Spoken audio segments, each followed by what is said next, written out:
everyone. അപ്പോൾ നമ്മൾ ഇന്ന് BCHCT 131 കെമിസ്ട്രി പേപ്പറിലെ ബ്ലോക്ക് 1-ലെ യൂണിറ്റ് ഫസ്റ്റ് ബോസ് തിയറി ആണ് ഡിസ്കസ് ചെയ്യാൻ പോകുന്നത്. ഈ ബോസ് തിയറി ചാപ്റ്ററിൽ നമുക്ക് രണ്ട് പാർട്ടായിട്ട് നമുക്ക് ജസ്റ്റ് ഒന്ന് ഡിവൈഡ് ചെയ്യാം, നമുക്ക് പഠിക്കാനുള്ള സിംപ്ലിസിറ്റിക്ക് വേണ്ടിയിട്ട്. അതിലെ പാർട്ട് 1 ആണ് നമ്മൾ ഇന്ന് ഡിസ്കസ് ചെയ്യാൻ പോകുന്നത്. So let's get in to the video. അപ്പം ഈ ചാപ്റ്ററിൽ നമുക്ക് എന്തെല്ലാം കണ്ടന്റുകളാണ് ഡിസ്കസ് ചെയ്യാനുള്ളത്? പ്രധാനമായിട്ടും രണ്ട് കണ്ടന്റുകളാണ്. ഒന്ന് ഏർലിയർ അറ്റോമിക് മോഡലും second one is the Bohr atomic model. Earlier atomic model എന്ന് പറഞ്ഞു കഴിഞ്ഞാൽ ഇന്ന് നമ്മൾ അക്സെപ്റ്റഡ് ആയിട്ട് നമ്മൾ കൂടുതൽ പഠിക്കുന്ന ആറ്റം മോഡലുകളെല്ലാം തന്നെ ബോർ അക്സെപ്റ്റഡ് ആയിട്ടുള്ള ബോർ അറ്റോമിക് മോഡൽസ് ആണ്. എന്നാൽ ആദ്യം തന്നെ നമ്മൾ ഈ ബോർ അറ്റോമിക് മോഡലിലേക്കാണോ എത്തിച്ചേർന്നത്? അതല്ല. ഒരുപാട് പിറകിലേക്ക് നമ്മൾ ഹിസ്റ്റോറിക്കലി ആയിട്ട് നോക്കുകയാണെങ്കിൽ കെമിസ്ട്രിയിൽ ഒരുപാട് പരീക്ഷണങ്ങൾ നടന്ന് ആറ്റത്തിന്റെ മോഡൽ സ്ട്രക്ചർ റിലേറ്റഡ് ആയിട്ടുള്ള ശാസ്ത്രജ്ഞന്മാർ ഒത്തിരി പരീക്ഷണങ്ങൾക്കൊടുവിലാണ് ഈ ബോറിന്റെ ഇന്നത്തെ സ്റ്റാൻഡേർഡ് ഫോമിലുള്ള ഒരു അറ്റോമിക് മോഡലിലേക്ക് നമ്മൾ എത്തിച്ചേർന്നത്. അതുകൊണ്ട് തന്നെ നമ്മൾ ഇതിന് മുന്നേയുള്ള മോഡലുകൾ എന്തൊക്കെയാണ് എന്നുള്ളതൊന്ന് ഡിസ്കസ് ചെയ്യണം. So first one is the earlier atomic models. അതില് ഇമ്പോർട്ടന്റ് ആയിട്ട് 3 അറ്റോമിക് മോഡലാണ് നിങ്ങൾക്ക് പഠിക്കാനുള്ളത്. ഡാൾട്ടൺ ഇൻവെന്റ് ചെയ്തിട്ടുള്ള Dalton atomic model, second one is J Thomson invent ചെയ്തിട്ടുള്ള Thomson atomic model, third one is the Rutherford invent ചെയ്ത Rutherford atomic model. ഈ 3 atomic മോഡലും അത് ഇൻവെന്റ് ചെയ്തിട്ടുള്ള ശാസ്ത്രജ്ഞന്മാരുടെ സയന്റിസ്റ്റുകളുടെ പേരുകളിൽ തന്നെയാണ് അറിയപ്പെടുന്നത്. ദെൻ ഫൈനലി അടുത്ത ഇമ്പോർട്ടന്റ് ആയിട്ടുള്ള ഈ ചാപ്റ്ററിൽ പഠിക്കുന്ന ഈ ഒരു പാർട്ടിൽ നമ്മൾ പഠിക്കുന്ന കണ്ടന്റ് ബോർ അറ്റോമിക് മോഡലാണ്. ഓക്കെ, അതില് റേഡിയസിന്റെ ബോർ അറ്റോമിക് മോഡലിലെ ഓർബിറ്റുകളുടെ റേഡിയസിന്റെ ഒരു കാൽക്കുലേഷനും അതിലുള്ള ഇലക്ട്രോണുകളുടെ എനർജിയുടെ ഒരു കാൽക്കുലേഷനുമായിട്ട് ഒരു 2 ഡെറിവേഷൻ കൂടെ നമുക്ക് പഠിക്കാനുണ്ട്. അപ്പോൾ നമുക്ക് പാർട്ട് 1ന്റെ ഇമ്പോർട്ടന്റ് ആയിട്ടുള്ള ആദ്യത്തെ കണ്ടന്റ് ആയിട്ടുള്ള ഏർലിയർ അറ്റോമിക് മോഡലിലേക്ക് കിടക്കാം. ഇതില് ഏർലിയർ അറ്റോമിക് മോഡലിൽ നമ്മൾ ആദ്യം ഡിസ്കസ് ചെയ്യാൻ പോകുന്നത് ഡാൾട്ടൺ അറ്റോമിക് മോഡലാണ്. സോ അവിടെ കൊടുത്തിരിക്കുന്ന പോലെ 1808 ഡാൾട്ടൺ അറ്റോമിക് മോഡൽ ഇൻവെന്റ് ചെയ്യുന്നത്. ഇമ്പോർട്ടന്റ് ആയിട്ടുള്ള പോസ്റ്റുലേറ്റ്സ് നമുക്ക് നോക്കാം. ഇതില് എന്തൊക്കെയാണ് ഡാൾട്ടൺ അറ്റോമിക് മോഡലിന്റെ ഇമ്പോർട്ടന്റ് പോസ്റ്റുലേറ്റ്സ്? പോസ്റ്റുലേറ്റ്സ് എന്ന് പറയുമ്പോൾ എക്സാമിന് ചോദിക്കുന്ന ഒരു ഇമ്പോർട്ടന്റ് ക്വസ്റ്റ്യൻ ആണ് കേട്ടോ ഇത്. എന്താണ് ഡാൾട്ടൺ അറ്റോമിക് മോഡലിലെ ഇമ്പോർട്ടന്റ് പോസ്റ്റുലേറ്റ്സ് ചോദിക്കുമ്പോൾ ഈ താഴെ കാണിക്കുന്ന ഇനി ഞാൻ എക്സ്പ്ലെയിൻ ചെയ്യാൻ പോകുന്ന പോയിന്റുകളുടെ കൺസെപ്റ്റ് ക്ലിയർ ആയിട്ട് മനസ്സിലാക്കുക. അത് ക്ലിയർ ആയിട്ട് എഴുതി വെച്ച് കഴിഞ്ഞാൽ മുഴുവൻ മാർക്ക് തന്നെ കിട്ടും. അപ്പൊ അതിലെ ആദ്യത്തെ postulates, matter is composed of small indivisible particles are called atoms. Matter എന്ന് പറഞ്ഞാൽ എന്താണ്? നമ്മുടെ ചുറ്റും കാണപ്പെടുന്ന എന്തെങ്കിലും കട്ടിയുള്ള വസ്തുക്കൾ മാത്രമാണോ? അല്ല. ഇമ്പോർട്ടന്റ് ആയിട്ട് മാറ്ററിനെ നമ്മൾ സോളിഡ്, ലിക്വിഡ്, ഗ്യാസ് ഫോമിൽ നമ്മൾ ഡിവൈഡ് ചെയ്തിട്ടുണ്ട്. ഈ 3 ഫോം മാത്രമല്ല, ഇനിയും ഒത്തിരി ഫോംസുകൾ ഉണ്ട്. പക്ഷെ ഇമ്പോർട്ടന്റ് ആയിട്ട് നമുക്ക് അറിയുന്ന 3 ഫോംസുകളാണിത് അല്ലെ. അപ്പൊ നമ്മുടെ ചുറ്റും കാണപ്പെടുന്ന ഈ മാറ്ററിന്റെ എല്ലാം തന്നെ ഏറ്റവും അടിസ്ഥാനപരമായിട്ടുള്ള ഏറ്റവും ഫോം ഏതാണ്? ആറ്റം. ഇങ്ങനെ ഒത്തിരി ആറ്റംസ് കൂടിച്ചേർന്നിട്ടാണ് ഈ കാണുന്ന മാറ്ററുകളെല്ലാം ഉണ്ടായിട്ടുള്ളത്. അവിടെ കൊടുത്തിട്ടുണ്ട് ഇൻഡിവിസിബിൾ പാർട്ടിക്കിൾ. ആറ്റം ഒരിക്കലും നമുക്ക് ഡിവൈഡ് ചെയ്യാൻ കഴിയില്ല, മുറിച്ച് കുഞ്ഞിതാക്കാനൊന്നും കഴിയില്ല. ആറ്റത്തിന്റെ ഒരു കണിക എന്ന് പറയുന്നത് അതിന് നമുക്ക് ഒരിക്കലും ഇൻഡിവിസിബിൾ ആണ്. അപ്പൊ അങ്ങനെയാണ് മാറ്റർ ഉണ്ടായിട്ടുള്ളത്. സെക്കൻഡ് പോയിന്റ് എന്താണ്? all the atoms of a given element are identical. For example, ഒരു എലമെന്റ് എടുത്തേ, ഒരു ഹൈഡ്രജൻ അല്ലെങ്കിൽ ഒരു ക്ലോറിൻ. ഒരു ഹൈഡ്രജൻ എടുത്താൽ അതിലുള്ള ആറ്റംസ് എല്ലാം ഐഡന്റിക്കൽ ആയിരിക്കും, എല്ലാവരും ഒരേ പോലെ ആയിരിക്കും. ഒരു ക്ലോറിൻ എടുത്ത് നോക്കൂ, അതിലുള്ള എല്ലാ ആറ്റംസും ഒരുപോലെ ആയിരിക്കും. അപ്പോൾ ഒരു പെർട്ടിക്കുലർ എലമെന്റ് എടുത്തു കഴിഞ്ഞാൽ ആ എലമെന്റിൽ ഇൻക്ലൂഡഡ് ആയിട്ടുള്ള ആറ്റംസ് എല്ലാം ഐഡന്റിക്കൽ പ്രോപ്പർട്ടീസ് കാണിക്കുന്നവരാണ്. Third point, the atoms of different element have different masses. അതായത് ഇനി നിങ്ങൾ ആറ്റംസ് ഓഫ് ഡിഫറെന്റ് എലമെന്റ്, ഇപ്പൊ ഒരു ഹൈഡ്രജൻ എടുത്തേ, ഒരു ക്ലോറിൻ എടുത്തേ, രണ്ടും ഡിഫറെന്റ് ആയിട്ടുള്ള എലമെന്റ്സുകളല്ലേ. ഇതില് ഹൈഡ്രജന്റെ ആറ്റത്തിന്റെയും ഇപ്പുറത്തെ ക്ലോറിന്റെ ആറ്റത്തിന്റെയും മാസ് ഒന്നായിരിക്കുമോ? ആയിരിക്കത്തില്ല. ഹൈഡ്രജൻ എന്ന് പറയുന്ന എലമെന്റിലുള്ള ആറ്റത്തിന്റെ മാസ് വേറെ ഒന്നായിരിക്കും. ക്ലോറിൻ എന്ന് പറയുന്ന എലമെന്റിലെ ആറ്റത്തിന്റെ മാസ് വേറെ ആയിരിക്കും. ഡിഫറെന്റ് ആയിട്ടുള്ള എലമെന്റ്സ് ആണെങ്കിൽ അതിലെ ആറ്റത്തിന്റെ മാസും ഡിഫറെന്റ് ആയിരിക്കും. അടുത്ത point, A compound is A specific combination of more than 1 element. For example, നമുക്ക് എല്ലാവർക്കും സിമിലർ ആയിട്ടുള്ള വാട്ടർ തന്നെ മിസ് എടുക്കുകയാണ്. അപ്പൊ അതിലും വാട്ടർ എന്ന് പറയുമ്പോൾ H2O, അതിൽ 2 ഹൈഡ്രജൻ ഉണ്ട്, ഒരു ഓക്സിജൻ ഉണ്ട്. അപ്പൊ ഇവിടെ തന്നെ കാര്യം മനസ്സിലായല്ലോ. ഒരു കോമ്പൗണ്ട് ഉണ്ടാവണമെങ്കിൽ ഒന്നിലധികം എലമെന്റ്സ് കൂടിച്ചേർന്നിട്ടാണ് ഒരു കോമ്പൗണ്ട് ഉണ്ടാകുന്നത്. ഇവിടെ ഒരു വാട്ടർ ആണെങ്കിൽ അവിടെ ഹൈഡ്രജനും ഉണ്ട്, ഓക്സിജനും ഉണ്ട്. ഇനി the final point, In a chemical reaction, atoms are neither created nor destroyed, but exchange partners to give new substances. അപ്പൊ നിങ്ങൾ ഈ കഴിഞ്ഞ ക്ലാസ്സുകളിലെ ചെറിയ ക്ലാസ്സുകളിലൊക്കെ പഠിച്ച് ഒരുപാട് കെമിക്കൽ റിയാക്ഷൻസ് പഠിച്ചു വന്നിട്ടുണ്ടാവും. ഇനി നമുക്ക് പഠിക്കാനുണ്ട്. ഫൈനലി നിങ്ങൾക്ക് മനസ്സിലാക്കേണ്ട ഒരു കാര്യം, ഏതൊരു കെമിക്കൽ റിയാക്ഷനിലും ആറ്റംസ് എന്ന് പറയുന്നത് ഒരിക്കലും പുതിയൊരു ആറ്റം അവിടെ ഉണ്ടാവുക അല്ലെങ്കിൽ ഉള്ള ആറ്റം നശിക്കപ്പെടുക ചെയ്യുന്നില്ല. ആറ്റത്തിന് എക്സ്ചേഞ്ചിങ് മാത്രമേ സംഭവിക്കുന്നുള്ളൂ. ഒരിക്കലും ഡിസ്ട്രോയ് ആവുകയും ചെയ്യത്തില്ല, അതുപോലെ തന്നെ പുതുതായിട്ട് ക്രിയേറ്റ് ചെയ്യപ്പെടുകയും ചെയ്യില്ല. ഇത് വളരെ ഇമ്പോർട്ടന്റ് ആയിട്ടുള്ള മാറ്റർ. അപ്പൊ ഇത്രയും പോസ്റ്റുലേറ്റ്സ് ആണ് നമുക്ക് Dalton atomic model 1808 main postulates ആയിട്ട് ഡിസ്കസ് ചെയ്യാനുള്ളത്. So moving in to the next model, that is the Thomson plum pudding model 1904. അപ്പൊ അവിടെ ഒരു ആറ്റത്തിന്റെ മോഡല് കൊടുത്തിട്ടുണ്ട്, അതിന്റെ അടുത്ത് തന്നെ നല്ലൊരു കേക്കും കൊടുത്തിട്ടുണ്ട് അല്ലെ. എന്തിനാണ് അവിടെ ഒരു കേക്കിന്റെ പിക്ചർ, ഒരു പുഡിങ്ങിന്റെ പിക്ചർ കൊടുത്തിരിക്കുന്നത്? അപ്പോ ജെ തോംസൺ എന്ന് പറയുന്ന ശാസ്ത്രജ്ഞൻ അദ്ദേഹം ആറ്റത്തിന്റെ മോഡലിനെ കമ്പയർ ചെയ്തിരിക്കുന്നത് ഒരു പ്ലം പുഡിങ്ങുമായിട്ടാണ്. നമ്മളെല്ലാം നിങ്ങളൊക്കെ കഴിച്ചിട്ടുണ്ടാവില്ലേ പ്ലം പുഡിങ്? എങ്ങനെയാണ് പ്ലം പുഡിങ് എന്ന് പറഞ്ഞു കഴിഞ്ഞാല്, പ്ലമ്മിന്റെ ഒരു സ്ഫിയർ ഉണ്ടായിരിക്കും, അതിന് ചുറ്റും അതിന്റെ സർഫസിൽ കുറെ മുന്തിരിയോ അല്ലെങ്കിൽ അണ്ടിപ്പരിപ്പോ അങ്ങനത്തെ റൈസിൻസ് എന്തെങ്കിലും ഇങ്ങനെ ഡിസ്ട്രിബ്യൂട്ടഡ് ആയിട്ടുണ്ടായിരിക്കും അല്ലെ. ഇത് തന്നെയാണ് ജെ തോംസൺ ആറ്റം എന്താണ് എന്നുള്ള സ്ട്രക്ചറിന് എക്സാമ്പിൾ ആയിട്ട് പറഞ്ഞിട്ടുള്ളത്. നമുക്ക് അദ്ദേഹത്തിന്റെ പോസ്റ്റുലേറ്റ്സ് വായിക്കാം. The atom was visualized as a sphere of positive charge. അതായത് ആറ്റം എന്ന് പറയുന്നത് പോസിറ്റീവ്, നമ്മുടെ പ്ലം പുഡിങ്ങിൽ ആ പ്ലം പോലെ ഒരു പോസിറ്റീവ് ആയിട്ടുള്ള ഒരു സ്ഫിയർ ആയിരിക്കും ആറ്റം എന്നാണ് പറയുന്നത്. രണ്ടാമത്തെ point, negatively charged electrons were scattered within the sphere similar to raisins in a plum pudding. അതായത് നമ്മളുടെ ഒരു പ്ലം പുഡിങ് എടുത്താൽ ആ പ്ലമ്മിന്റെ സർഫസിൽ ഒരുപാട് റൈസിൻസ് പറഞ്ഞാൽ അണ്ടിപ്പരിപ്പോ മുന്തിരിയോ ഇതൊക്കെ ഇങ്ങനെ ഡിസ്ട്രിബ്യൂട്ട് ചെയ്തിരിക്കുന്ന പോലെ തന്നെ പോസിറ്റീവ് ചാർജ്ഡ് ആയിട്ടുള്ള ഒരു സ്ഫിയർ, ആ സ്ഫിയറിന്റെ സർഫസിൽ നെഗറ്റീവ്ലി ചാർജ്ഡ് ആയിട്ടുള്ള ഇലക്ട്രോൺസ് ഇങ്ങനെ സ്കാറ്റർ ചെയ്ത് ചേർക്കാണ്. ലൈക്ക് ദിസ് പിക്ചർ കണ്ടോ, പോസിറ്റീവ്ലി ചാർജ്ഡ് ആയിട്ടുള്ള ഒരു സ്ഫിയർ, അതിൽ നെഗറ്റീവ് ചാർജ്ഡ് ആയിട്ടുള്ള നമ്മുടെ ഇലക്ട്രോൺ, നെഗറ്റീവ് ചാർജ്ഡ് പാർട്ടിക്കിൾ ഏതാണ് ആറ്റത്തിലുള്ളത്? ഇലക്ട്രോൺ. ആ ഇലക്ട്രോൺസ് ഇങ്ങനെ ഡിസ്ട്രിബ്യൂട്ട് ചെയ്തിരിക്കുകയാണ്. ലൈക്ക് വാട്ട്, ഒരു പ്ലം പുഡിങ്ങില് പ്ലമ്മില് കാണുന്ന ചെറിയ വെച്ചിരിക്കുന്നില്ലേ, അതുപോലെയാണ് എന്നാണ് പറഞ്ഞത്. The model assumed that the negative charge of the electron balanced the positive charge of the sphere, resulting in an electrically neutral atom. Atom electrically neutral ആണ് എന്നാണ് പറയുന്നത്. അതെങ്ങനെയാണ്? ആ സ്പിയറിന് പോസിറ്റീവ് ചാർജ് ആണ്, അത് സ്പിയറിന് പോസിറ്റീവ് ചാർജ് ആണ്, അതിലുള്ള ഓരോ ഇലക്ട്രോണിനും നെഗറ്റീവ് ചാർജ് ആണ്. ആ നെഗറ്റീവ് ചാർജും ഈ പോസിറ്റീവ് ചാർജും കൂടി ബാലൻസ് ചെയ്തിട്ടാണ് ഇരിക്കുന്നത്. സോ ഫൈനലി ആറ്റം മൊത്തത്തിൽ ഇലക്ട്രിക്കലി ന്യൂട്രൽ ആണ്. നമുക്കറിയാം ഇലക്ട്രിക്കലി ന്യൂട്രൽ എന്ന് പറയുമ്പോൾ അവിടെയുള്ള ചാർജുകൾ പരസ്പരം ബാലൻസ് ചെയ്തിട്ട് ഒരുപോലെ നിൽക്കണം. അപ്പൊ അത് മൊത്തത്തിൽ ഇലക്ട്രിക്കലി ന്യൂട്രൽ ആയിരിക്കും. അതിന്റെ ചാർജ് എന്താ വെച്ച് കഴിഞ്ഞാൽ ഒരിക്കലും നമുക്ക് പോസിറ്റീവ് ആണെന്നോ നെഗറ്റീവ് ആണെന്നോ ഒന്നും പറയാൻ കഴിയില്ല. അതേപോലെ തന്നെയാണ് തോംസൺ പറഞ്ഞത്, ആറ്റത്തിന്റെ ചാർജ് എന്താണെന്ന് ചോദിച്ചാൽ പോസിറ്റീവ് നെഗറ്റീവ് അങ്ങനെ ഒന്നും പറയാൻ കഴിയില്ല. കാരണം പോസിറ്റീവ് ചാർജ് ആയിട്ടുള്ള സ്ഫിയറിൽ നെഗറ്റീവ് ചാർജിൽ ഇലക്ട്രോൺസ് ഇങ്ങനെ ഡിസ്ട്രിബ്യൂട്ട് ചെയ്തതുകൊണ്ട് അതിന്റെ മൊത്തം ചാർജ് ഇലക്ട്രിക്കലി ന്യൂട്രൽ ആണ്. So it's very important point. Then the final point, this model was not able to explain the observation of Geiger and Marsden regarding the scattering of the alpha particle directed towards the thin gold foil. അതായത് നമ്മൾ ഇനി ഒരു explanation പറയുന്നുണ്ട്, അടുത്തതൊരു model പറയുന്നുണ്ട്. ആ മോഡലിലുള്ള കുറച്ച് postulates ഉണ്ട്. അത് വെച്ച് നോക്കുകയാണെങ്കിൽ തോംസൺ പ്ലം പുഡിംഗ് മോഡലിൽ നമുക്ക് ഒരിക്കലും ഈ ഒബ്സർവേഷൻ ഒരിക്കലും സാറ്റിസ്ഫൈ ചെയ്യുന്നതല്ല. അപ്പൊ അതാണ് പുതിയൊരു മോഡൽ കണ്ടുപിടിക്കുമ്പോൾ പഴയ മോഡലുകൾ എന്തായി മാറും, അത് അത്ര ശരിയല്ല. അങ്ങനെയാണ് ഈ പുതിയ മോഡൽ. അപ്പൊ ഈ പ്ലം പുഡിംഗ് മോഡൽ ഇങ്ങനെ വന്നു, അപ്പൊ അതെല്ലാവരും അക്സെപ്റ്റ് ചെയ്തു. അപ്പോഴേക്കാണ് അടുത്തൊരു മോഡൽ വരുന്നത്. അപ്പോഴേക്കും ഈ മോഡൽ അത്ര ഓക്കെ അല്ല, ഇതിൽ എന്തൊക്കെയോ തെറ്റുകൾ ഉണ്ടെന്ന് മനസ്സിലാവും. അങ്ങനെയാണ് ഈ മോഡൽസ് പുതിയതായിട്ട് ഇങ്ങനെ അപ്ഡേറ്റ് ചെയ്യുന്നത്. ഓക്കെ, സോ നമുക്ക് moving in to the next model, that is the Rutherford atomic model.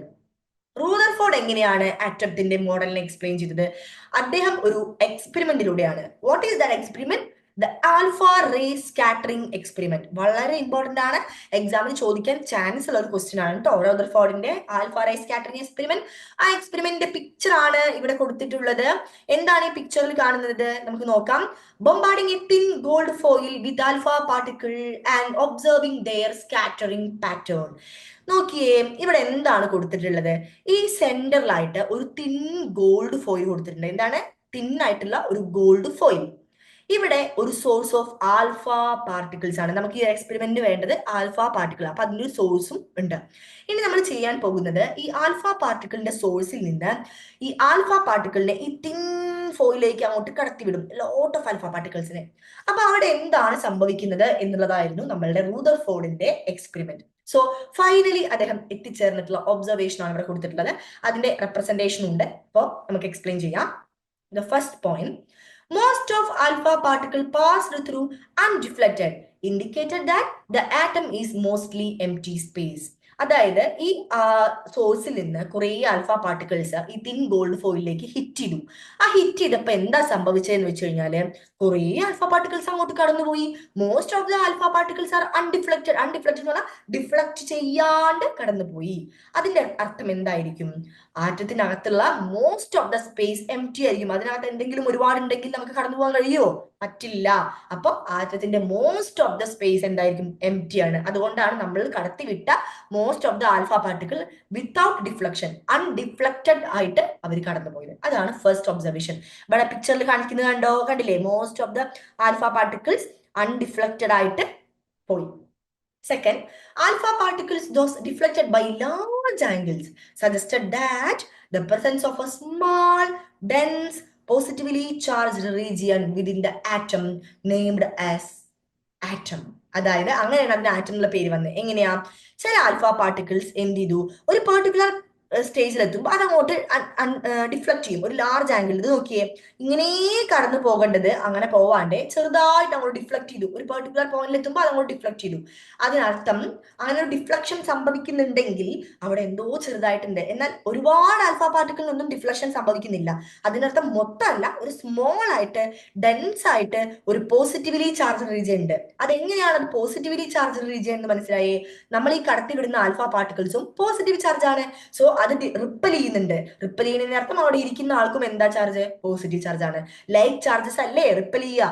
So അവിടെ നമ്മൾ കണ്ടെത്തി ഒരു small dense positively charge region അതിന്റെ നടക്കുന്നുണ്ട്. അതിന്റെ പേരെന്താണ്? സോ അതിന്റെ പേര് ചെയ്തു atom.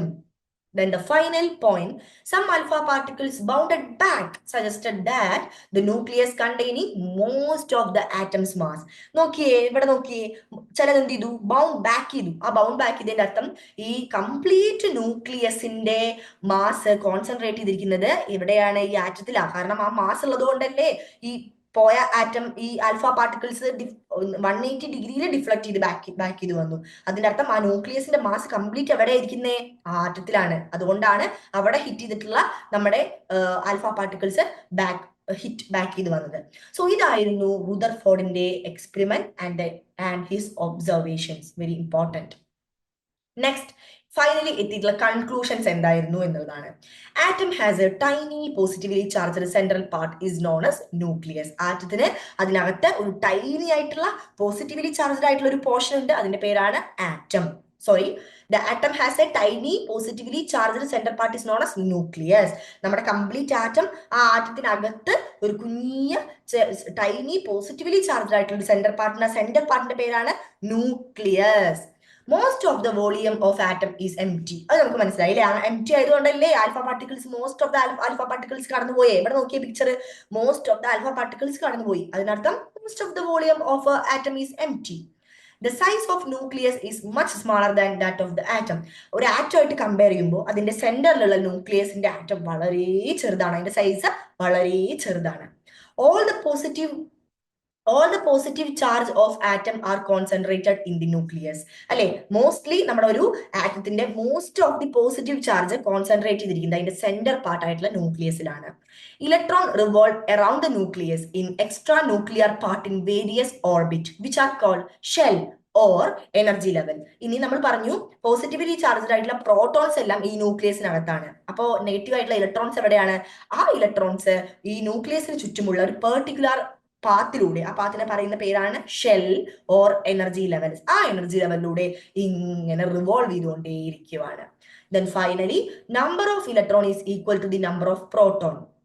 Except electron, all the fundamental particles are present in the nucleus are called nucleon. അതായത് നിങ്ങൾ ഏതൊരു ആറ്റം എടുക്കുകയാണെങ്കിലും ആ ആറ്റത്തില് 2 ഇലക്ട്രോൺ ആണെങ്കിൽ അതിൽ 2 പ്രോട്ടോൺ ആയിരിക്കും. 5 ഇലക്ട്രോൺ ആണെങ്കിൽ 5 പ്രോട്ടോൺ ആയിരിക്കും. അതൊരു തിയറിയാണ്. ഫൈനൽ തിയറി എന്ന് പറയുന്നത് ഇലക്ട്രോൺ ഒഴികെ ഒരു ആറ്റത്തിൽ പ്രധാനമായിട്ടും ഏതൊക്കെ പാർട്ടിക്കിൾസ് ആണുള്ളത്? Electron, proton, neutron. ഇതിൽ ഇലക്ട്രോൺ എവിടെയാണ് കറങ്ങുന്നത്? ന്യൂക്ലിയസിന് ചുറ്റുമുള്ള പാത്തിലൂടെയാണ്. പിന്നെ ഉള്ളത് പ്രോട്ടോണും ന്യൂട്രോണും ആണ്. ഈ പ്രോട്ടോണും ന്യൂട്രോണും ന്യൂക്ലിയസിനകത്താണ് ഇരിക്കുന്നത്. ആ പ്രോട്ടോണിയും ന്യൂട്രോണും ഒരുമിച്ചിരിക്കുന്നതുകൊണ്ട് അവർ രണ്ടുപേരെയും കൂടി നമുക്ക് ന്യൂക്ലിയോൺസ് എന്ന് പറയാം. ന്യൂക്ലിയസിനകത്തിരിക്കുന്നവർ nucleons. They are proton and neutron. Electrons are revolve around a particular path. They are called shells or energy levels. So അപ്പം റുദർഫോർഡിന്റെ ആറ്റോമിക് ന്യൂക്ലിയർ മോഡൽ ഇവിടെ കാണിക്കുന്ന പോലെയാണ്. എങ്ങനെയാണ്? ഒരു ആറ്റം, ആ ആറ്റത്തിന്റെ നടുക്കൊരു ന്യൂക്ലിയസ്, ആ ന്യൂക്ലിയസിന് ചുറ്റും ഒരുപാട് ഓർബിറ്റ്, ആ ഓർബിറ്റിലൂടെ ഇലക്ട്രോൺസ് മൂവ് ചെയ്യുന്നു. ഇങ്ങനെയാണ് അദ്ദേഹം കണ്ടെത്തിയിട്ടുള്ള തിയറി. എന്നാൽ ഇതിനും ചെറിയൊരു പ്രശ്നം കണ്ടെത്തി. There is some mistake. എന്താണ്? This analogy is misleading since according to the classic electromagnetic theory, an electron in orbit is subjected to continual acceleration towards the center and the accelerated electric charge must emit radiation. അതായത് ഇതാണ് നമ്മുടെ nucleus. ഈ ന്യൂക്ലിയസിന് ചുറ്റും ഈ electrons ഇങ്ങനെ തിരിഞ്ഞുകൊണ്ടേയിരിക്കുക എന്ന് പറയുമ്പോൾ ആ ഇലക്ട്രോൺസിന്റെ എന്ത് ചെയ്യും? ആ ഇലക്ട്രോൺസ് ഒരു പർട്ടിക്കുലർ റേഡിയേഷൻ എമിറ്റ് ചെയ്തുകൊണ്ടിരിക്കും അല്ലെ?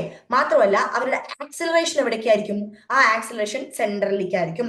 ആക്സിലറേഷൻ ടുവേർഡ്സ് ദ സെന്റർ ആയിരിക്കും. എന്നിട്ട് അതിന് പെർട്ടിക്കുലർ റേഡിയേഷൻ അങ്ങനെ എമിറ്റ് ചെയ്തുകൊണ്ടേയിരിക്കും. So consequently the loss of energy should bring the electron down in spiral path to the nucleus. That is the collapse of the atom. അതായത് അവിടെ നോക്കിയേ, ഈ electron അല്ലേ, ഈ ഇലക്ട്രോൺ ഇങ്ങനെ മൂവ് ചെയ്ത് കൊണ്ടേയിരിക്കുമ്പോൾ അതിന്റെ ആക്സിലറേഷൻ എന്ന് പറയുന്നത് ടുവേഴ്സ് ദിസ് സെന്റർ, ഈ ന്യൂക്ലിയസിലേക്ക് ആയിരിക്കും അതിന്റെ ആക്സിലറേഷൻ. മാത്രമല്ല ഇതൊരു പെർട്ടിക്കുലർ റേഡിയേഷൻ എന്ത് ചെയ്യും? എമിറ്റും ചെയ്യും. സോ ഫൈനലി എന്ത് ചെയ്യും വെച്ചാൽ ഇങ്ങനെ എനർജി ലോസ് സംഭവിച്ച് ഫൈനലി ഇലക്ട്രോൺ ഇങ്ങനെ കറങ്ങി ഈ ന്യൂക്ലിയസിൽ ഒറ്റ ഹിറ്റ് ചെയ്യല. അതോടുകൂടി നമ്മുടെ ആറ്റം കംപ്ലീറ്റ്ലി കൊളാപ്സ്ഡ് ആവും.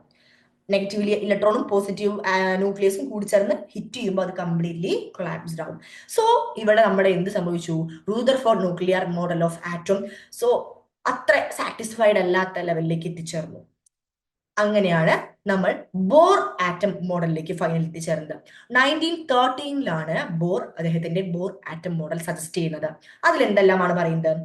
An electron can exist only in orbit with angular momentum and energy. Each orbit is known as stationary state.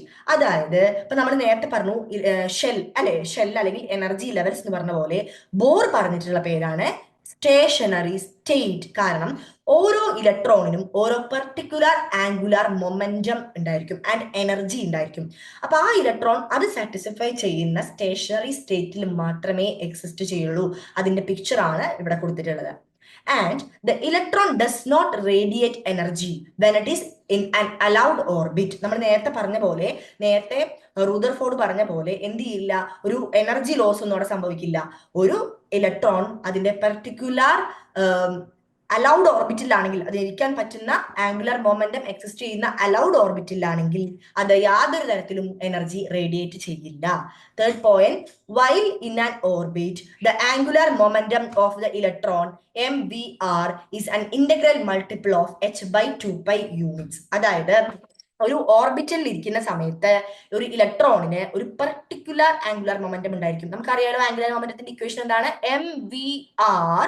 ആ MVR എന്തായിരിക്കും? Integral multiple. നമ്മൾ ഇന്റഗ്രൽ മൾട്ടിപ്പിൾ എന്ന് പറയുമ്പോൾ എന്നിന്റെ മൾട്ടിപ്പിൾസ് ആയിട്ടാണ് പറയുക. എന്നിന്റെ മൾട്ടിപ്പിൾസ് ആണ് ഇത് h/2π unit. So the angular momentum of an electron MVR is equal to nh/2π. Okay, അതിൽ എം എന്ന് പറയുന്നത് മാസ് ആണ്, വി എന്ന് പറയുന്നത് വെലോസിറ്റി ആണ്, ആർ എന്ന് പറയുന്നത് റേഡിയസ് ആണ്.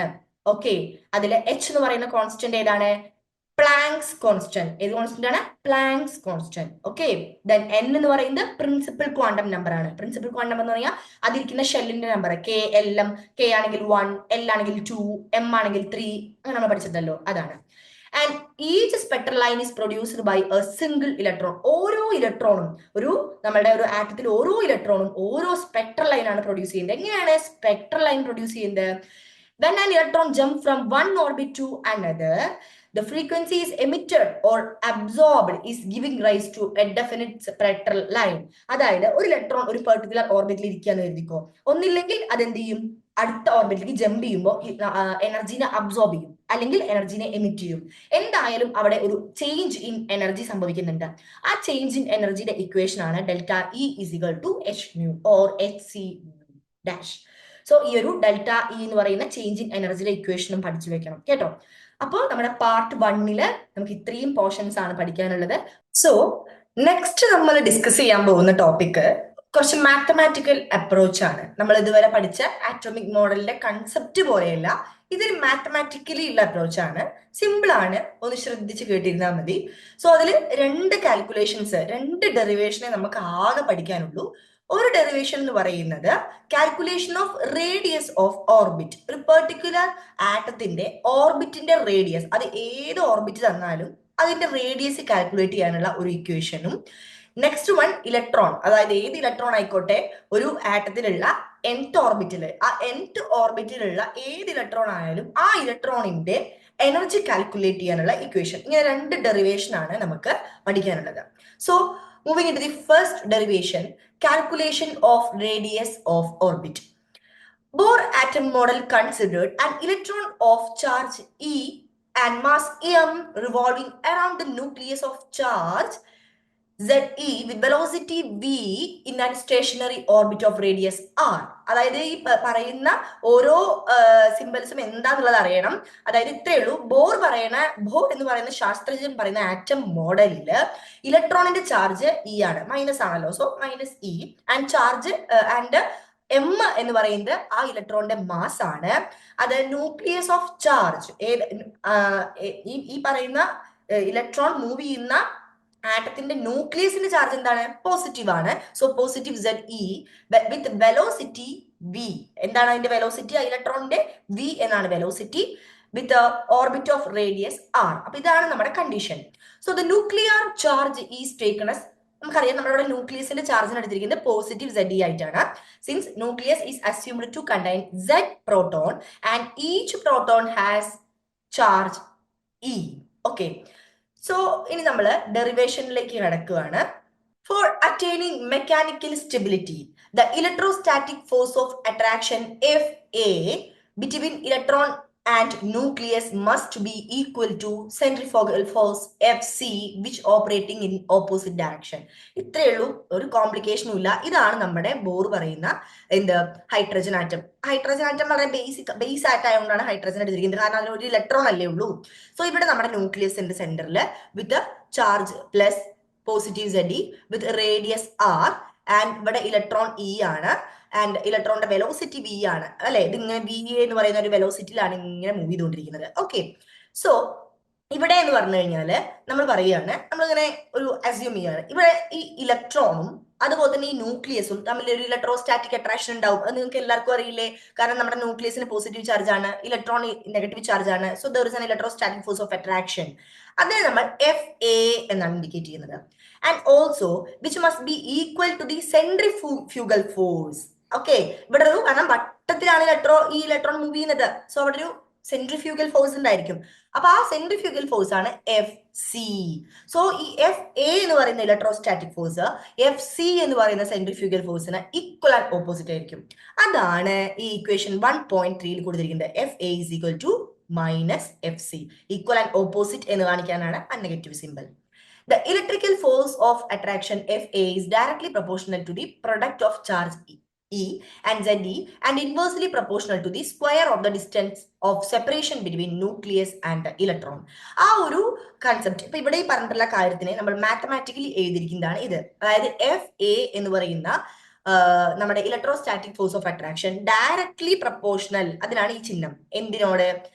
ഇലക്ട്രോണിന്റെ ചാർജിനോടും ഇലക്ട്രോണിന്റെ ചാർജിനോടും ന്യൂക്ലിയസിന്റെ ചാർജിനോടും ഡയറക്ട്ലി പ്രപ്പോർഷണലും, അതുകൊണ്ട് മുകളിൽ എഴുതിയിട്ടുണ്ട്. ആൻഡ് ഇൻവേഴ്സലി പ്രപ്പോർഷണൽ, അതുകൊണ്ട് താഴെയാണ് എഴുതിയിട്ടുള്ളത്. എന്തിന്? Radius of orbit. അതാണ് ഇവിടെ കൊടുത്തിരിക്കുന്നത്, മാത്തമാറ്റിക്കലി കൊടുത്തിരിക്കുന്നത്. FA is directly proportional to E into plus ZD divided by R square. So that is, നമുക്ക് എപ്പോഴും ഈ ഇൻവേഴ്സിൽ ഈ പ്രപ്പോർഷണാലിറ്റി എന്ന് പറയുന്ന ആ ഒരു പ്രപ്പോർഷണാലിറ്റിയിൽ നിന്നും നമുക്ക് അങ്ങനെ മെയിൻറ്റെയിൻ ചെയ്യാൻ പറ്റില്ല. നമുക്ക് അതിനെ മാറ്റി ഈക്വൽ ടു എന്ന് പറയുന്നത് സിമ്പിൾ ആക്കണം. എന്നാലാണ് നമുക്ക് നമ്മുടെ മാത്തമാറ്റിക്കൽ ഓപ്പറേഷൻ മൂവ് ചെയ്യാൻ പറ്റുള്ളൂ, മുന്നോട്ട് കൊണ്ടുപോകാൻ പറ്റുള്ളൂ. അതുകൊണ്ട് നമ്മൾ ഈ പ്രപ്പോർഷണാലിറ്റി ഇതിനെ മാറ്റി അവിടെ ഈക്വൽ ടു എന്ന് പറയുന്ന സിമ്പലിനെ കൊണ്ടുവരികയാണ്. സോ ഈക്വൽ ടു സിമ്പൽ വരുമ്പോൾ അവിടെ എന്താണ് വരുന്നത്? ഒരു കോൺസ്റ്റന്റ് വരും അല്ലെ? എന്താണ് ആ കോൺസ്റ്റന്റ്? 4πε0. അതാണ് നമ്മൾ ഈ പ്രപ്പോർഷണാലിറ്റി മാറ്റി ഇവിടെ ആഡ് ചെയ്യുമ്പോൾ വരുന്ന എക്സ്ട്രാ വരുന്ന ഒരു കോൺസ്റ്റന്റ്. അപ്പൊ അതാണ് equation 1.4. Here 4πε0 inverse is proportionality constant in SI unit. ഈ എപ്സിലോൺ സീറോ എന്ന് പറയുന്നത്, ഈ എപ്സിലോൺ സീറോ ഉണ്ടോ നിങ്ങൾക്ക്? 4ഉം പൈയും ഒക്കെ അറിയാം. ഈ എപ്സിലോൺ സീറോ ഇനി അറിയില്ലെങ്കിൽ അതൊരു കോൺസ്റ്റന്റ് ആണ്. കൂടുതലായിട്ട് അതിനെ കുറിച്ച് ഡീപ്പായിട്ടൊന്നും പഠിക്കേണ്ട. ഇവിടെ നമ്മളത് ഈ എപ്സിലോൺ സീറോ എന്ന് പറയുന്ന ആ ഒരു കോൺസ്റ്റന്റിനെ പറയുന്നത് പെർമിറ്റിവിറ്റി ഇൻ വാക്യൂം എന്നാണ്. അതിനൊരു പെർട്ടിക്കുലർ വാല്യൂ ഉണ്ട്, 8.854 × 10⁻⁻12 എന്ന് പറഞ്ഞിട്ട്. And E and are have and E എന്ന് പറയുന്ന ഈ കാണുന്ന ഇയുടെ വാല്യൂ എന്ന് പറയുന്നത് അത് ഇലക്ട്രോണിന്റെ ചാർജ് ആയതുകൊണ്ട് കൂളം എന്നും, ആൻഡ് ആർ റേഡിയസിന്റെ യൂണിറ്റ് എന്ന് പറയുന്നത് മീറ്റർ യൂണിറ്റും ആണ്. ഓക്കെ, സെഡ് യൂണിറ്റ്ലെസ് ആണ്. സോ അപ്പൊ നമുക്ക് എഫ് എയുടെ കാര്യങ്ങൾ ഇവിടെ കിട്ടി അല്ലെ? ഇനി നമുക്ക് എഫ് സിയുടെ കാര്യമാണ് കിട്ടുന്നത്, അതായത് സെൻട്രിഫ്യൂഗൽ ഫോഴ്സ്. സെൻട്രിഫ്യൂഗൽ ഫോഴ്സ് എന്ന് പറയുന്നത് നമ്മൾ കാലങ്ങളായിട്ട് പഠിച്ചു വരികയാണ്. Centrifugal force F = mv²/r.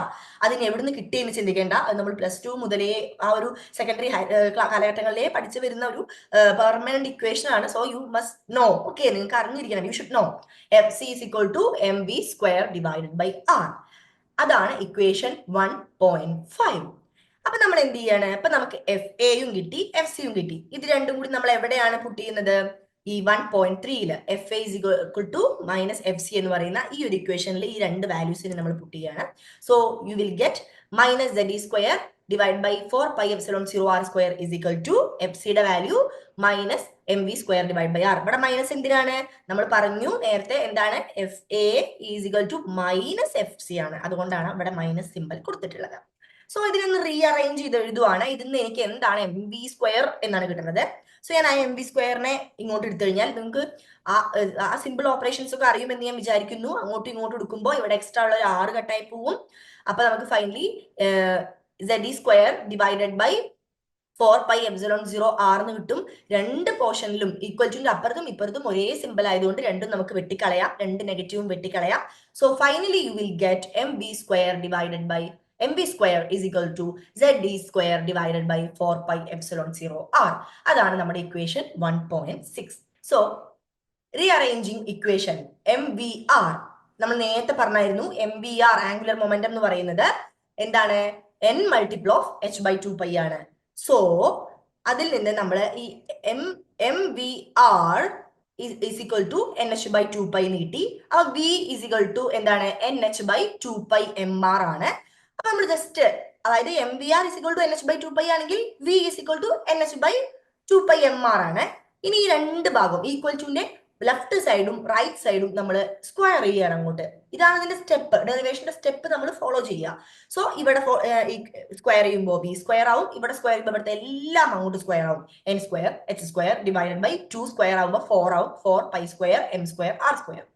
Then after multiplying both side by m we get എന്ത് ചെയ്യുക? ഈ രണ്ട് സൈഡിലും നമ്മൾ m കൊണ്ട് മൾട്ടിപ്ലൈ ചെയ്യുക. അപ്പൊ രണ്ട് സൈഡും ഓരോ m വരും. mv² = n² h² / 4π² mr². ഇതാണ് നമ്മുടെ ഇക്വേഷൻ 1.7. ഓക്കെ, അപ്പൊ ഇവിടെ സ്ക്വയർ ചെയ്യാനും ഇവിടെ എമ്മിന് ആഡ് ചെയ്യാനൊക്കെ നമ്മൾ ഡെറിവേഷൻ എഴുതി പഠിക്കുക. അതല്ലാണ്ട് വേറെ വഴിയൊന്നുമില്ല. കാരണം അതൊക്കെ നമ്മൾ ഈ ഡെറിവേഷന്റെ ഓരോ സ്റ്റെപ്പ് ബൈ സ്റ്റെപ്പ് ആയിട്ട് ചെയ്യുന്ന പ്രോസസ്സാണ്. ദെൻ ഈ 1.6നെ സബ്സ്റ്റിറ്റ്യൂട്ടിംഗ് ദിസ് ഇക്വേഷൻ 1.6 in 1.7. 1.6 എന്തായിരുന്നു? mv²ന്റെ വാല്യൂ. അത് നമ്മൾ എന്ത് ചെയ്യുക? ഈ mv² ഈ പോർഷനിലേക്ക്, അതായത് left side of equal to left സൈഡിലേക്ക് ആഡ് ചെയ്യുക. So you will get Ze² / 4πε0r = n² h² / 4π² ഇതിൽ നിന്ന് നമുക്ക് എന്താണ് കിട്ടേണ്ടത്? ഈ ഒരു ഫൈനൽ ഇക്വേഷന് r, ഈ കാണുന്ന r-നെയാണ് നമുക്ക് കിട്ടേണ്ടത്. So rearranging this equation finally you will get r = n² ε0 h² / mz square. So this is the equation for calculating the radius of orbit with the different n values. n എന്ന് പറയുന്നത് എന്താണ് orbit ആട്ടോ, ഒന്നാം number orbit, രണ്ടാം number orbit, മൂന്നാം number orbit, അങ്ങനെ ഏത് number of orbit ആയിക്കോട്ടെ അതിന്റെ വാല്യൂ ആണ് n എന്ന് പറയുന്നത്. അങ്ങനെ ബോർ ഓർബിറ്റലിന്റെ ഈ ഒരു r എന്ന് പറയുന്ന റേഡിയസിന്റെ ഒരു ഇക്വേഷൻ നിങ്ങൾക്ക് ബോർ ഓർബിറ്റലിനാണ് സാറ്റിസ്ഫൈഡ് ആക്കാൻ കഴിയുക. അപ്പൊ ഈ ഇക്വേഷൻ കാണാപ്പാഠം പഠിക്കുന്ന വേണം. ബോറിന്റെ ഏതൊരു ഓർബിറ്റ് തന്നാലും അതിന്റെ റേഡിയസ് കാണാനുള്ള equation r is equal to n square epsilon 0 h square divided by pi m z square ആണ്. ഫോർ എക്സാമ്പിൾ നമ്മൾ ബോർ ഓർബിറ്റ് 1 അടിക്കുന്നതെന്ന് വെച്ചോ, അങ്ങനെയാണെങ്കിൽ r 1, അപ്പൊ n ന് എന്ത് കൊടുക്കുക, 1 സ്ക്വയർ. എപ്സിലോൺ സീറോന്റെ വാല്യൂ പെർമനന്റ് ആണ്, 8.854 into 10 raised to minus 12 into h എന്ന് പറഞ്ഞാൽ പ്ലാങ്ക് കോൺസ്റ്റന്റ് ആണ്, 6.636 into 10 raised to minus 34 divide by pi യുടെ value 3.142. then mass of electron 9.109 into 10 raised to 31 and charge of electron 1.602 into 10 raised to minus 19. ചിലപ്പോൾ തരും, അല്ലെങ്കിൽ ഈ basic values കോൺസ്റ്റന്റ്സിനെ പഠിച്ചിരിക്കേണ്ടി വരും. കാരണം ഇമ്പോർട്ടന്റ് ആണ് ഏത് ഇക്വേഷനും പ്രോബ്ലംസ് ഒക്കെ തരുവാണെങ്കിൽ, അല്ലെങ്കിൽ നിങ്ങൾക്ക് ഗിവൺ ക്വസ്റ്റ്യനിൽ ഗിവൺ ആയിരിക്കും ഈ values. Finally you will get r is equal to 53 into 10 raised to minus 12. ഈ 10 raised to minus 12നെ നമ്മൾ മാത്തമാറ്റിക്കലി പറയുന്നത് പൈക്കോ എന്നാണ്. സോ 53 പൈക്കോമീറ്റർ എന്ന് നമുക്ക് പറയാം. അപ്പോ ഫൈനലി നിങ്ങൾക്കൊരു ഇക്വേഷനിലേക്ക് നമ്മൾ എത്തുവാണ്, ഒരു ജനറൽ എക്സ്പ്രഷൻ എന്താണ്, r is equal to 53 n square picometre. Picometre unit ആണ്, റേഡിയസിന്റെ യൂണിറ്റ് ആണ്. ഈ n സ്ക്വയറിലേക്ക് 1 എന്നിട്ട് കഴിഞ്ഞാൽ നിങ്ങൾക്ക് ആ 1 into 53 ചെയ്ത് കഴിഞ്ഞാൽ ബോർ ഓർബിറ്റൽ നമ്പർ 1ന്റെ റേഡിയസ് കിട്ടും. ഇവിടെ 2 എന്ന് കിട്ടാൽ റേഡിയസ് 2ന്റെ കിട്ടും, 3 കിട്ടാൽ റേഡിയസ് 3, അങ്ങനെ ഓർബിറ്റ് 3യുടെ കിട്ടും. അങ്ങനെ പെർട്ടിക്കുലർ ഏതൊക്കെ എന്ന് പറയുന്ന ഓർബിറ്റ് 1, 2, 3 അങ്ങനെ പെർട്ടിക്കുലർ ഓർബിറ്റ് നമ്പർ ആണ്. അത് ഇവിടെ ഇടുന്തോറും നിങ്ങൾക്ക് അതിന് കറസ്പോണ്ടിങ് ആയിട്ടുള്ള r വാല്യൂസ് കിട്ടുന്നതായിരിക്കും. സോ ഫൈനലി അതിന്റെ ഒരു റെപ്രസെന്റേഷൻ ആണ് ഇവിടെ കൊടുത്തിരിക്കുന്നത്. The radius of the orbit of hydrogen atom are proportional to n square. എങ്ങനെയാണ് n സ്ക്വയർ എന്ന് പറഞ്ഞാൽ എന്താ, r1 is to r2 is to r3 എന്ന് പറഞ്ഞു കഴിഞ്ഞാൽ അതായത് n-ന്റെ വാല്യൂന്റെ സ്ക്വയറിന് പ്രപ്പോർഷണൽ ആയിരിക്കും. സോ r1 എന്ന് പറഞ്ഞാൽ 1ന്റെ സ്ക്വയർ 1, 2 എന്ന് പറഞ്ഞാൽ 2ന്റെ സ്ക്വയർ 4, 3 എന്ന് പറഞ്ഞാൽ 3ന്റെ സ്ക്വയർ 9.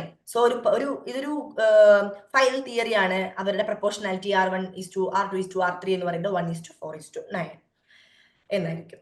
ഓക്കെ, ഇവിടെ കൊടുത്തിരിക്കുന്ന കണ്ടില്ലേ ബോർ ആറ്റം ഉണ്ടോ, n is equal to 1 അതിന്റെ റേഡിയസ് ആണ് 1, n is equal to 2 അതിന്റെ radius 2, n is equal to 3. അപ്പോൾ ന്യൂക്ലിയസിന് ഇവിടേക്കുള്ള ഡിസ്റ്റൻസ് r3. അത് നമുക്ക് ഈ 53 n സ്ക്വയർ എന്ന് പറയുന്ന ഇക്വേഷനിലേക്ക് n-ന് ഇങ്ങനെ വാല്യൂസ് 1, 2, 3 എന്നിട്ട് എടുക്കുമ്പോൾ നമുക്ക് കിട്ടും. സോ ഇതാണ് നമുക്ക് റേഡിയസ് കാൽക്കുലേറ്റ് ചെയ്യാനുള്ള, അതായത് ബോർ ആറ്റത്തിന്റെ ഓർബിറ്റുകളുടെ റേഡിയസ് കാൽക്കുലേറ്റ് ചെയ്യാനുള്ള equation and also derivation.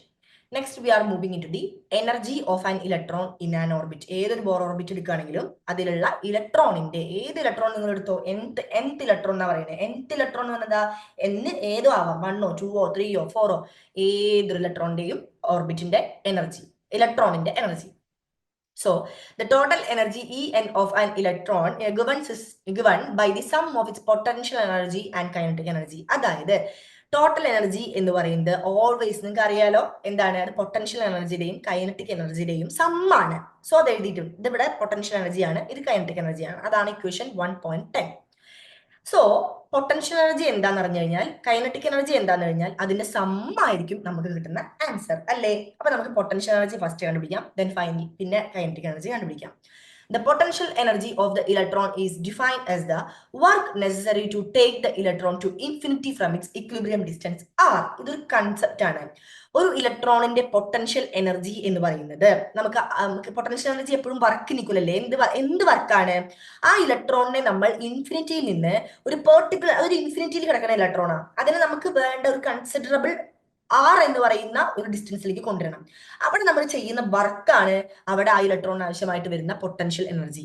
So the coulombic force between electron and nucleus, നിങ്ങൾക്ക് ഓൾറെഡി നമ്മൾ നേരത്തെ ഇക്വേഷൻ 1.4 ഒന്ന് ബാക്കിക്ക് നോക്കിയാൽ മതി. 1.4 നമ്മൾ പറഞ്ഞിട്ടുണ്ട്, z square divided minus z square divide by 4 epsilon 0 r square ആണ് നമുക്കറിയാം. So potential energy is calculated. Potential energy എന്ന് പറയുന്നത് എന്താണെന്നാണ് പറയുന്നത്, ഇവിടെ നമ്മൾ ഇന്റഗ്രേഷൻ എന്ന് പറയുന്ന ഒരു ഓപ്പറേഷൻ യൂസ് ചെയ്യുവാണ്. ഇന്റഗ്രേഷൻ എന്ന് പറയുമ്പോൾ അതിന് ലിമിറ്റ് വേണം. ലിമിറ്റ് എന്താണ് ഞാൻ പറഞ്ഞത്? ആർ എന്ന് പറയുന്ന ഒരു ഡിസ്റ്റൻസിലേക്കാണ് നമ്മൾ ഇലക്ട്രോണിനെ കൊണ്ടുവരുന്നത്. എവിടെ നിന്നാണ്? ഇൻഫിനിറ്റിയിൽ നിന്ന്. സോ എവിടെ നിന്നാണ്? To infinity to R, F A dot D R. ഈ ഡി ആർ എന്നുള്ള ഒരു ഡിഫറൻസിയേഷൻ ഓപ്പറേഷൻ ഇവിടെ കൊടുക്കാൻ കാരണം ഇവിടെ നമ്മൾ ആർ എന്ന് പറയുന്ന റേഡിയസിന്റെ റേഞ്ചിലാണ് ഇന്റഗ്രേഷൻ ചെയ്യുന്നത്. അതുകൊണ്ടാണ്. So integral r to infinity എന്താണ്? എഫ് എയുടെ വാല്യൂ എന്താണ്? നമ്മൾ നേരത്തെ കണ്ടിട്ടുണ്ട്. Coulombic force between the electron and nucleus minus ZD square divided by 4πε0 r square dot D r. ഇനി ഇതിലുള്ള കോൺസ്റ്റന്റുകൾ മാത്രം പുറത്തേക്ക് ചാടിക്കുക. കോൺസ്റ്റന്റ്സ് ഏതൊക്കെയാണ്? Minus ZD square divided by 4πε0 then integral r to infinity. എവിടെ? മുകളിലുള്ള ഡി ആർ മുകളിലും വരും, താഴെയുള്ള ആർ സ്ക്വയർ താഴെയും വരും. then again ZD square divided by 4πε0. ഇനി നമ്മൾ ഇതൊരു ഓപ്പറേഷൻ ആണ്. ഈ ഒരു ഓപ്പറേഷനെ നമ്മൾ എങ്ങനെയാണ് കൺസിഡർ ചെയ്യേണ്ടത്? 1/r. എന്നിട്ട് ഈ ഡി ആർ എന്ന് പറയുന്നതിനെ ഈ ഇന്റഗ്രലിന്റെ അകത്തേക്ക് ആക്കിയിട്ട് ആർ ടു ഇൻഫിനിറ്റി എന്ന് പറയുന്ന ലിമിറ്റ് കൊടുക്കുക. ഇങ്ങനെ ഒരു ഓപ്പറേഷന്റെ ഫൈനൽ വാല്യൂ 1/r. ഇവിടെ ഈ ലിമിറ്റ് എന്താണ്? ആർ ടു ഇൻഫിനിറ്റി എന്ന് പറയുന്ന ഇക്വേഷന്റെ ഫൈനൽ വാല്യൂ എന്ന് പറയുന്നത് ആർ ആണ്. ഓക്കെ, കാരണം ഈ ആറിലേക്ക് ആദ്യം നിങ്ങൾ ഇൻഫിനിറ്റി കൊടുക്കുക. 1/∞ എന്ന് പറയുന്നത് എന്താണ്? 0 ആണ്. Minus 1/r. സോ നമുക്ക് ഫൈനലി ഇവിടെ ആൻസർ കിട്ടുന്നത് -1/r എന്നാണ്. ആ 1/r ആണ് ഇവിടെ കൊടുത്തിരിക്കുന്നത്. So potential energy is equal to -ZE square divided by 4πε0. ഈ ഓപ്പറേഷന്റെ വാല്യൂ r. അപ്പൊ നമുക്ക് പൊട്ടൻഷ്യൽ എനർജി ഇവിടെ കിട്ടി. ഇനി അടുത്തത് കൈനറ്റിക് എനർജിയാണ്. കൈനറ്റിക് എനർജി നമുക്ക് എല്ലാവർക്കും അറിയാം, ½ mv സ്ക്വയർ. അത് നമ്മൾ എപ്പോഴും പഠിക്കുന്നതാണ്. അതായത് mv square divide by r, അതിനാണ് ½ mv square. The negative sign indicated that work must be done on the electron to remove it to infinity. അതിനാണ് ആ negative sign. Then so substituting the values of KE and PE in equation 1.10. നമ്മൾ ആദ്യം പറഞ്ഞ ഇക്വേഷനിലെ എന്താണ് energy എന്ന് പറയുന്നത്? PE plus KE ആണ് എന്ന് പറയുന്ന ഇക്വേഷനിലേക്ക് സബ്സ്റ്റിറ്റ്യൂട്ട് ചെയ്യാണ്. സോ KE എന്ന് പറയുന്നത് mv സ്ക്വയർ ഡിവൈഡ് ബൈ 2ഉം PE നമ്മൾ ഇവിടെ കണ്ടു -ZE square divide by 4πε0 r എന്നും കിട്ടി. Then from equation 1.6 എന്താണ്? ഇക്വേഷൻ 1.6ൽ പറയണത് എന്താ?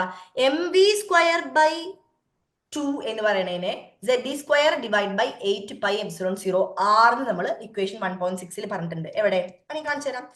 1.6 ദാ 1.6ൽ mv സ്ക്വയറിനെ നമ്മൾ കാണിച്ചിട്ടുണ്ട്. mv square is equal to ZD square divide by 4πε0 r എന്ന് നമ്മൾ ഓൾറെഡി കാൽക്കുലേറ്റ് ചെയ്താണ്. അത് ഇവിടെ ഈ ഇക്വേഷൻ 1.11ലേക്ക് അങ്ങോട്ട് സബ്സ്റ്റിറ്റ്യൂട്ട് ചെയ്യുക. അപ്പൊ നമുക്ക് എന്ത് കിട്ടും?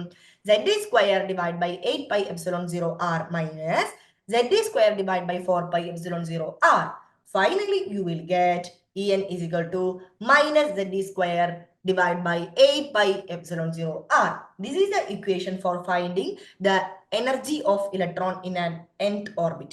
So കഴിഞ്ഞില്ല. ഇനി ഈ കാണുന്ന ഇക്വേഷൻ ഉണ്ടല്ലോ, ഈ ഇക്വേഷൻ 1.13ലെ ഈ ആറിലേക്ക് നമ്മൾ സബ്സ്റ്റിറ്റ്യൂഷൻ ചെയ്യാണ്. സബ്സ്റ്റിറ്റ്യൂട്ടിങ് ഇക്വേഷൻ ആർ എന്ന് എവിടുന്നാണ് ആറിന് നമുക്ക് സബ്സ്റ്റിറ്റ്യൂഷൻ കിട്ടുന്നത്? ഇക്വേഷൻ 1.8ൽ നിന്നാണ്. നോക്കിയേ, എവിടെ 1.8? ദാ 1.8ല് ആറിനൊരു സബ്സ്റ്റിറ്റ്യൂഷൻ ഓൾറെഡി കൊടുത്തിട്ടുണ്ട്. നമ്മൾ ഇവിടേക്ക് അങ്ങോട്ട് ഇവിടേക്ക് നമ്മൾ അപ്ലൈ ചെയ്യുക. ഇവിടേക്ക് നമ്മൾ അപ്ലൈ ചെയ്യാണ്. സോ ഇവിടെ അപ്ലൈ ചെയ്യുമ്പോൾ നമുക്ക് ആറിന്റെ വാല്യൂ ഇവിടെ അപ്ലൈ ചെയ്ത് കഴിഞ്ഞാൽ -ZD square divide by 8πε0 πmZD square divide by n square ε0 x square എന്ന് കിട്ടും. ഇനി എന്താണ് ചെയ്യുക? ഇതിൽ ഒരേപോലെ ഇവിടെ ഒരേപോലെയുള്ളതും അല്ലാത്തതും ആയിട്ടുള്ള ഇക്വേഷൻസിനേക്ക് ഒന്ന് റീഅറേഞ്ച് ചെയ്യാണ്. സോ Z രണ്ടെണ്ണം ഉണ്ട് അല്ലേ? So -ZD square e square so e⁴. Then ഈ എമ്മിനെ ഇവിടേക്ക് എടുത്തിടുക, m ഡിവൈഡഡ് ബൈ താഴെ മുകളിലും പൈ വരുമ്പോൾ ഈ പൈനെയും വെട്ടിക്കളയും ഈ പൈനെയും വെട്ടിക്കളയും. ദെൻ 8ε0 രണ്ട് പ്രാവശ്യം ഉണ്ട്. So ε0 square h square n square. അപ്പം ഇതാണ് നമ്മുടെ final value. The negative sign denoted that there is an attraction between the nucleus and electron. Nucleus positive ചാർജുള്ള ന്യൂക്ലിയസും നെഗറ്റീവ് ചാർജുള്ള ഇലക്ട്രോണും തമ്മിൽ ഒരു അട്രാക്ഷൻ ഉണ്ട് എന്ന് കാണിക്കാനാണ് ഈ negative symbol. So work must be done to move it to a distance greater than equilibrium distance R. So ഇതാ നിങ്ങൾ കാണാപ്പാടം പഠിക്കണം, ബൈ ഹാർട്ട് ചെയ്യണം. കാരണം അതൊരു ഫൈനൽ ഇക്വേഷൻ അല്ലേ.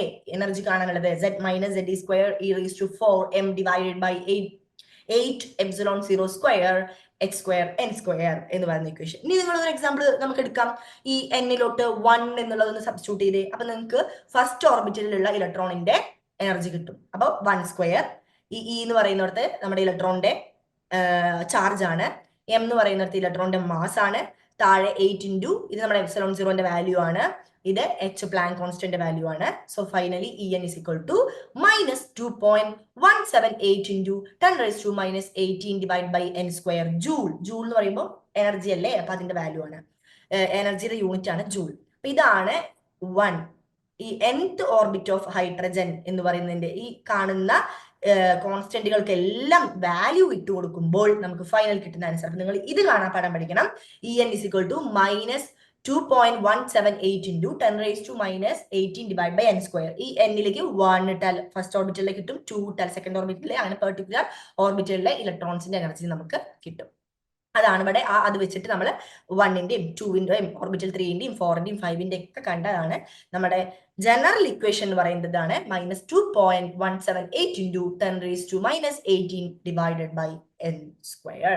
സോ ഇവിടെ നമ്മൾ കണ്ടെത്തിയിട്ടുള്ളത് റേഡിയസ്, ഏത് ഓർബിറ്റ് വന്നു കഴിഞ്ഞാലും ഒരു ആറ്റത്തിന്റെ റേഡിയസ്, അത് ഏത് nth ഓർബിറ്റ് ആയിക്കോട്ടെ, അതിന്റെ റേഡിയസ് കാൽക്കുലേറ്റ് ചെയ്യാനുള്ള ഡെറിവേഷൻ പ്ലസ് അതിന്റെ ഫൈനൽ ഇക്വേഷനും, അതുപോലെ തന്നെ ഏതൊരു ഇലക്ട്രോൺ അത് ഏത് ഓർബിറ്റിൽ ആയിക്കോട്ടെ ആ ഇലക്ട്രോണിന്റെ ബോർ ആറ്റത്തിൽ കൺസിസ്റ്റ് ചെയ്യുന്ന ആ പെർട്ടിക്കുലർ ഇലക്ട്രോണിന്റെ എനർജി കാണാനുള്ള ഡെറിവേഷനും അതിന്റെ ഫൈനൽ ഇക്വേഷനുമാണ്.